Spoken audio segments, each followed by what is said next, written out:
नमस्कार। जय जिनेन्द्र। अहिंसा के अवतार, करुणा के सिंधु भगवान महावीर का 2550वां निर्वाण वर्ष संपूर्ण भारतवर्ष और संपूर्ण विश्व उसे मना रहा है। भारत सरकार ने भी उसे बहुत सुंदर प्रारूप में मनाया और वह निरंतर भगवान महावीर के इस 2550वें निर्वाण वर्ष पर अनेकों सेवा के, अनेकों चहुमुखी विकास के, अनेकों आध्यात्मिक जीवन में आपका उत्थान हो कार्यक्रम चल रहे हैं। भगवान महावीर के परिचय आपने श्रवण कर रखे हैं कि भगवान महावीर ने किसने परिचय और कष्टों को सहा। संगम देव का प्रसंग हो, चाहे चंड कौशिक का प्रसंग हो, लेकिन भगवान महावीर अपनी साधना में निरंतर चलते रहे। भगवान महावीर का कहा एक एक शब्द जो 2550 वर्ष पूर्ण सार्थक था, वर्तमान में आज भी उतना ही सार्थक हमें नजर आता है। और पूरा विश्व भगवान महावीर की उस साधना, भगवान महावीर की उस कथनी से शांति चाहता है, क्योंकि उस कथनी में और उस करनी में शांति भी थी और उस कथनी और करनी में एक दूसरे का सम्मान भी था।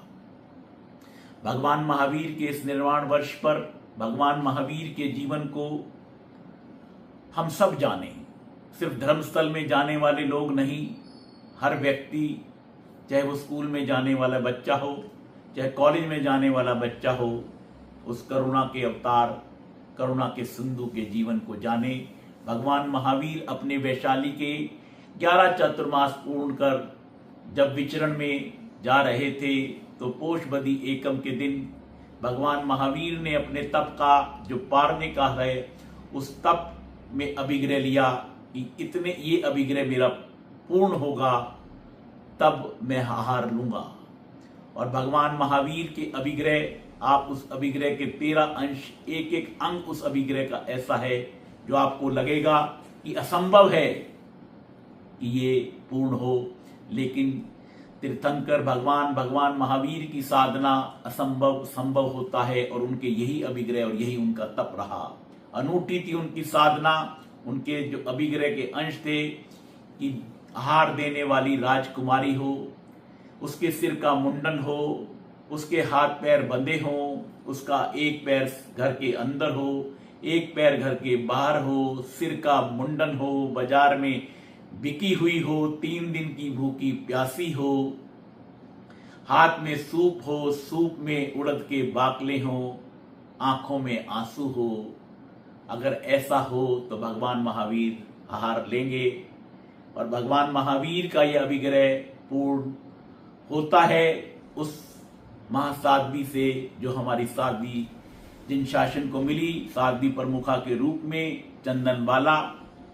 चंदनबाला से अभिग्रह पूर्ण होता हुआ, लेकिन आंखों में आंसू ये एक चीज शेष रह जाती है। और जब भगवान महावीर लौटने लगते हैं तो चंदनबाला उन्हें पुकारती है, भूल हुई क्या प्रभु मुझसे, क्यों द्वार पर आकर आप लौटे। आंखों में अश्रुधारा बह रही है और आंखों में अश्रुधारा बहते ही भगवान महावीर के अभिग्रह के 13 अंग पूर्ण होते हैं और भगवान महावीर आहार लेते हैं। ऐसा था भगवान महावीर का जीवन, ऐसी थी भगवान महावीर की साधना। ये जिन शासन की अभिग्रह की अनूठी, अनुपम और अद्वितीय साधना है।